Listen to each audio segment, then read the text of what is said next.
नमस्कार मंडळी, आज आपण बघणार आहोत फ्युचर कंटिन्युअस टेन्स म्हणजे फ्युचर प्रोग्रेसिव्ह टेन्स, त्यालाच मराठीत म्हणतात चालू भविष्यकाळ।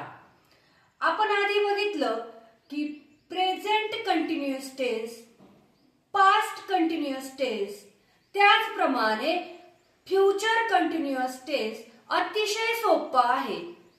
आपण बघितलं प्रेझेंट कंटिन्युअस टेन्स मध्ये कर्तानुसार टू बी फॉर्मचा म्हणजेच एमइज आरचा वापर केला जातो। त्याचप्रमाणे पास्ट कंटिन्युअस टेन्स मध्ये कर्तानुसार वॉज वर टू बी फॉर्मचा कसा कर्तानुसार वापर केला जातो। त्याचप्रमाणे फ्युचर कंटिन्युअस टेन्स मध्ये to be form will be किंवा शाल बी कर्तानुसार कसे वापरले जातात ते आपण बघूया। आय आणि वी या प्रोनाउनसाठी शाल बी चा वापर केला जातो, परंतु विल बी वापरला तरी पण चालतो आणि मॉडर्न इंग्लिश मध्ये जास्तीत जास्त विल बी चाच वापर केला जातो। You, he, she, it, Ram, Shyam, students म्हणजे कर्ता अनेकवचनी असेल की एकवचनी असेल तेव्हा विल बी चा वापर केला जातो। दोन नियम अतिशय महत्त्वाचे आहेत की विल बी किंवा शाल बी टू बी फॉर्मचा वापर करायचा आणि मेन वर्बला आयएनजी लावायचं। फ्युचर कंटिन्युअस टेन्स म्हणजे काय तर फ्युचर मध्ये ती क्रिया सुरू असेल। फॉर एक्झाम्पल, मी अभ्यास करत असेल, मी उद्या क्रिकेट खेळत असेल म्हणजे उद्या ती माझी क्रिया ठराविक वेळेला सुरू असेल। तर यामध्ये आपण उद्या म्हणू शकतो, पुढच्या महिन्यात म्हणू शकतो, पुढच्या वर्षात म्हणू शकतो किंवा पुढच्या वर्षी म्हणू शकतो। Next year, next month, tomorrow आपण अशी ठराविक वेळही सांगू शकतो की 5 PM ला आपण या वेळेला ही क्रिया सुरू असेल।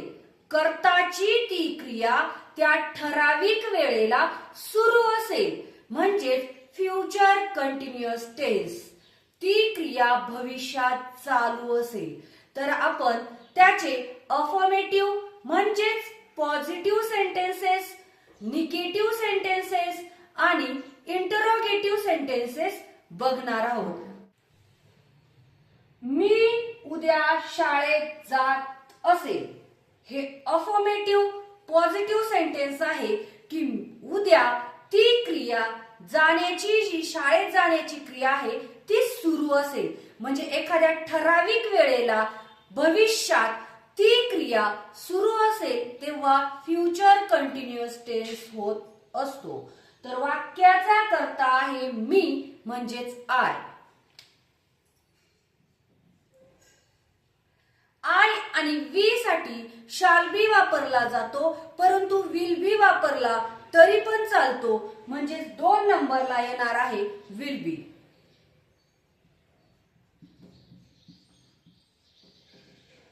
आणि या वाक्यात कर्ता जाण्याची क्रिया करणार आहे म्हणजेच गो आणि क्रिया सुरू असणार आहे म्हणून त्याला आयएनजी आपण लावणार आहोत, होणार आहे गोइंग।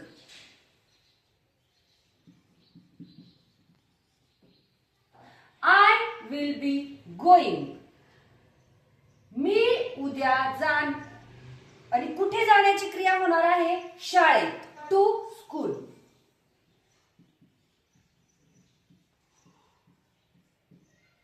टू स्कूल आणि मी उद्या शाळेत जात असेल आणि जाण्याची क्रिया उद्या होणार आहे त्यालाच येणार आहे I will be going to school. मी उद्या शाळेत जात असेल, उद्या म्हणजे टुमारो।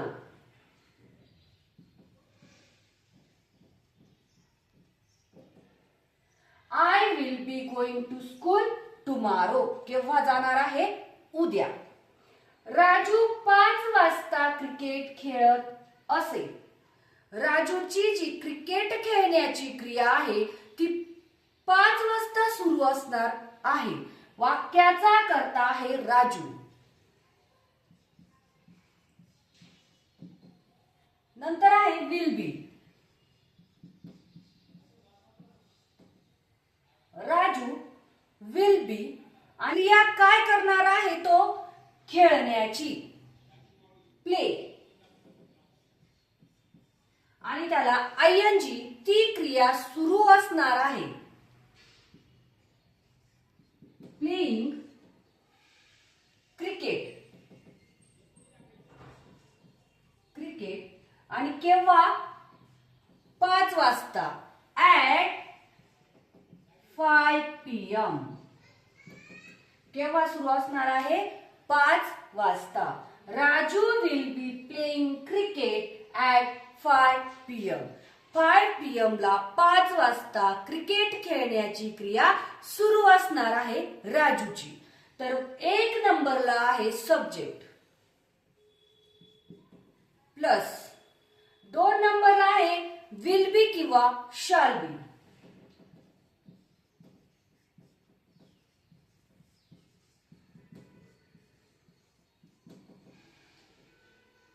क्रियापदाचं मूळ रूप 3 नंबरला आणि त्याला आयएनजी.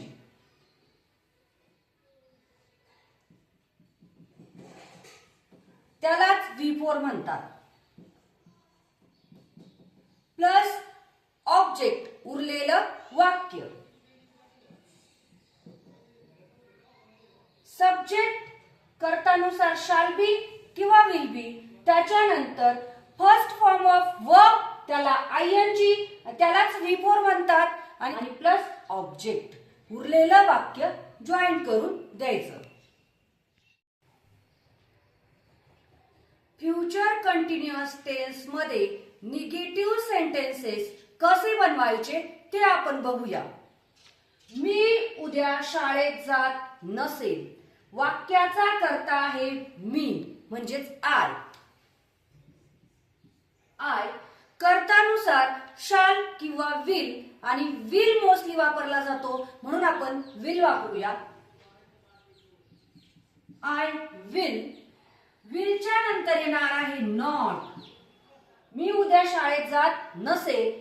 I will not B. I will not बी. आयच्या नंतर विल कर्तानुसार विल नंतर नॉट आणि नंतर बी. विल बी म्हणजे विल आणि बीच्या मध्ये नॉट आणि नंतर मेन वर्ब जाण्याची क्रिया करत नसेल. I will not be going.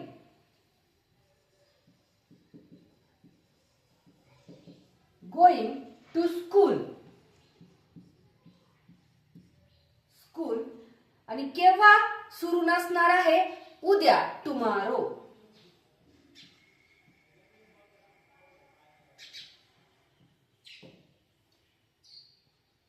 1 नंबरला कर्ता सब्जेक्ट, 2 नंबरला विल, नंतर 3 नंबरला नॉट. विल नंतर नॉट आणि बीच्या आधी नॉट, नंतर बी, नंतर फर्स्ट फॉर्म ऑफ वर्ब आणि त्याला आयएनजी आणि काय क्रिया कुठे जाण्याची क्रिया करणार नाहीये.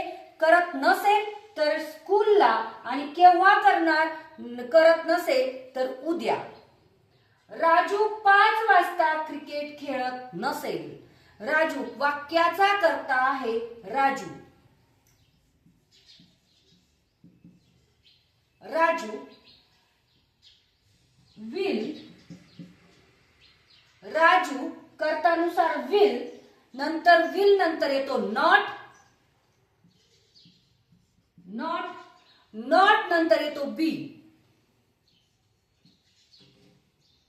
नंतर मेन वर्ब आणि त्याला आयएनजी.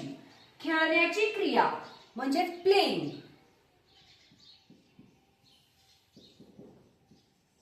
प्लेइंग काय तर क्रिकेट.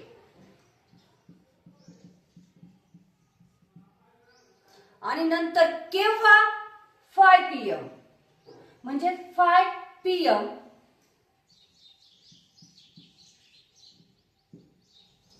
एक नंबरला करता, 2 नंबरला विल आणि 3 नंबरला नॉट. बीच्या आधी नॉट, विल आणि बी मध्ये नॉट येतो. नंतर मेन वर्बला आयएनजी. करता काय क्रिया करत नसेल तर प्लेइंग. काय खेळण्याची क्रिया तर क्रिकेट. आणि केव्हा नंतर 5 PM ला. तर त्याचं स्ट्रक्चर आपण बघूया. एक नंबरला आहे सब्जेक्ट करता plus will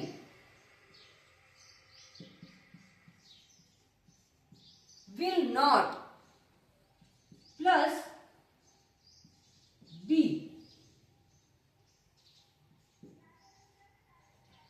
plus main verb त्याला आयएनजी. V1 प्लस आयएनजी त्यालाच V4 म्हणतात. आणि प्लस ऑब्जेक्ट. उरलेलं वाक्य जॉईन करून द्यायचं. यस करता विल नॉट प्लस बी किंवा विल नॉट बी किंवा शाल नॉट बी.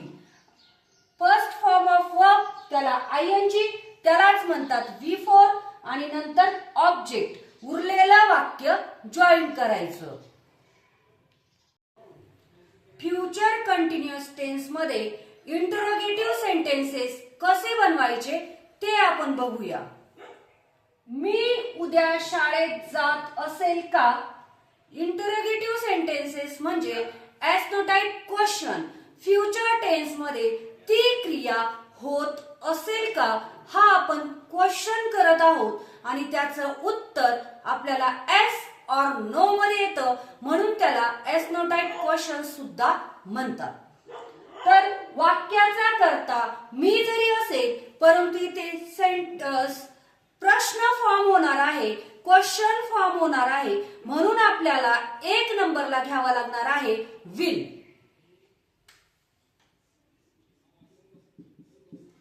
विल नंतर करता सब्जेक्ट आय. एक नंबरला विल सब्जेक्ट आय नंतर बी. विल आय बी नंतर मेन वर्ब जे आहे काय क्रिया सब्जेक्ट करणार आहे का हे विचारत आहोत आपण. जाण्याची म्हणून गोइंग.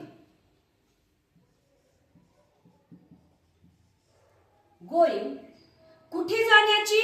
शाळेत जाण्याची तर टू स्कूल.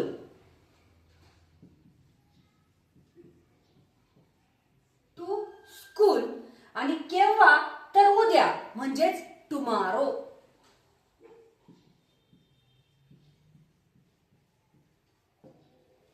एक नंबरला विल नंतर सब्जेक्ट म्हणजे विल आणि बीच्या मध्ये येतो सब्जेक्ट. नंतर मेन वर्ब त्याला आयएनजी म्हणजे ती करता कोणती क्रिया करत असेल का ते गोइंग. आणि कुठे जाण्याची क्रिया टू स्कूल आणि केव्हा तर उद्या. ही आहे वाक्य रचना. राजू 5 वाजता क्रिकेट खेळत असेल का. राजूची क्रिया उद्या किंवा आज 5 वाजता सुरू असेल का. तर ठराविक वेळ आपल्याला 5 वाजेची विचारलेली आहे.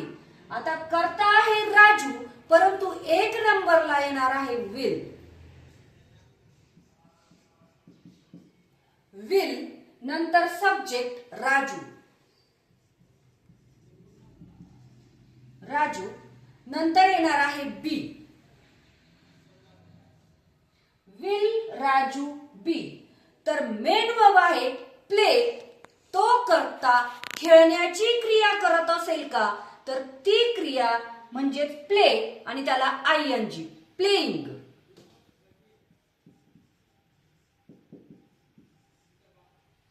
Will Raju be playing. Main वर्बच्या आधी बी वापरला जातो आणि सब्जेक्टच्या नंतर बी वापरला जातो. एक नंबरला विल वापरला जातो. विल राजू बी प्लेइंग काय तर क्रिकेट. केव्हा तर 5 वाजता. संध्याकाळचे 5 असतील तर 5 PM. आणि क्वेश्चन मार्क. क्वेश्चन मार्क द्यायला विसरायचं नाही, तेव्हाच प्रश्न समजेल. तर आपण त्याचं स्ट्रक्चर बघूया.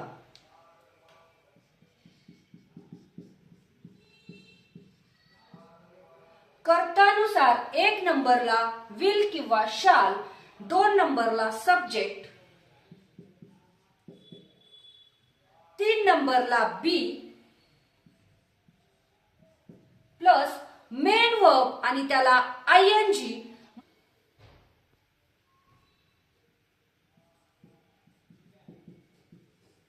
त्यालाच V4 म्हणतात. मेन वर्बला आयएनजी लागतो त्याला V4 म्हणतात किंवा V1 त्याला आयएनजी प्लस ऑब्जेक्ट. उरलेलं वाक्य जॉईन करून द्यायचं. हे झालं स्ट्रक्चर.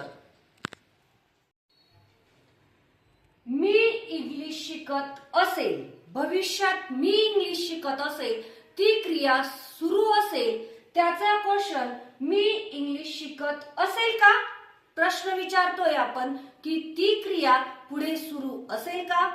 नंतर मी इंग्लिश शिकत नसेल, त्याचंच निगेटिव्ह. पॉझिटिव्ह, इंटरोगेटिव्ह आणि निगेटिव्ह. मी इंग्लिश शिकत असेल, भविष्यात ती क्रिया सुरू असेल, वाक्याचा कर्ता आहे मी म्हणजेच I. I will be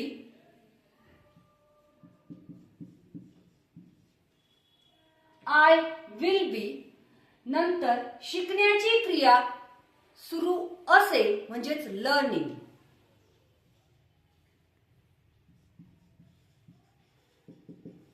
learning तर काय, English.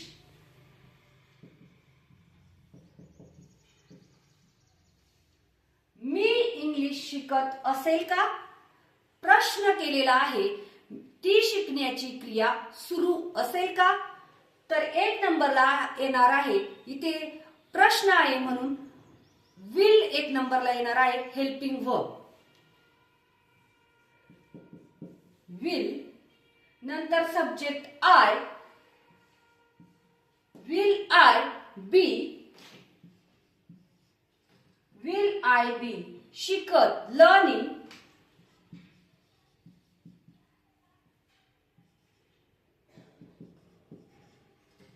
Will I be learning English.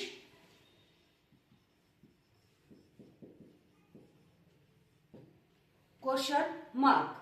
Me English शिकत नसेल, निगेटिव्ह सेंटेन्स आहे, वाक्याचा कर्ता आहे मी, आय.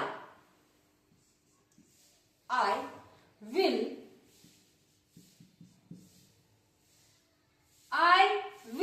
नॉट बी, नॉट नंतर बी, विल नंतर नॉट नंतर बी, लर्निंग. लर्निंग शिकण्याची क्रिया मेन वर्ब त्याला आयएनजी. I will not B learning English.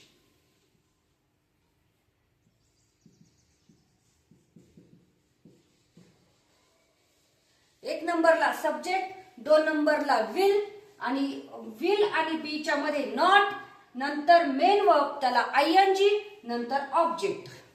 ही आहे वाक्य रचना. आपण केला कंपॅरेटिव्ह स्टडी एक सेंटेन्सचा. तसंच तुम्ही एक सेंटेन्स कंपॅरेटिव्हली करून सेंड करायचं आहे. व्हिडिओ आवडला असेल तर व्हिडिओला लाईक करा, शेअर करा आणि चॅनलला सबस्क्राईब करा.